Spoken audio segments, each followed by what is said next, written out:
Bratislav 2025 përfundon me skandal. Mundësi Kuqezi konsiderohet si tradhtar dhe keq trajtohet gjatë ceremonisë së medaljeve.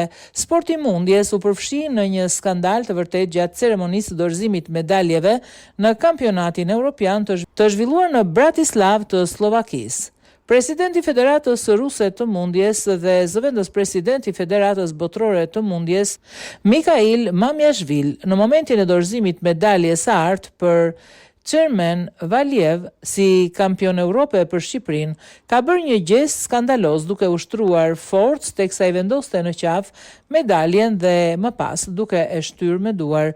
Gjatë këtij momenti është dëgjuar edhe fjala tradhtar për Çermen Valiev, që ka zgjedhur të garojë për Shqipërinë.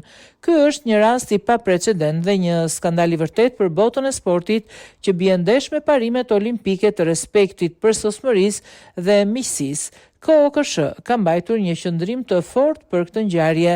KOKSH dënon me forcë këtë gjest dhe do të vërë në dieni të gjitha organizmat olimpik botror për fyerjen dhe dhunimin e sportistit gjatë kësaj ceremonie të rëndësishme sportive. Shqipëria ka humbur plot 37 medalje olimpike botrore dhe europiane për sportistë që për arsye të ndryshme kanë garuar për shtete të tjera, por asnjëherë as federatat dhe as Komiteti Olimpik nuk janë prononcuar për të quajtur sportistë tradhtar, thuaj mes të tjerave në një njoftim të Komitetit Olimpik Kombëtar Shqiptar.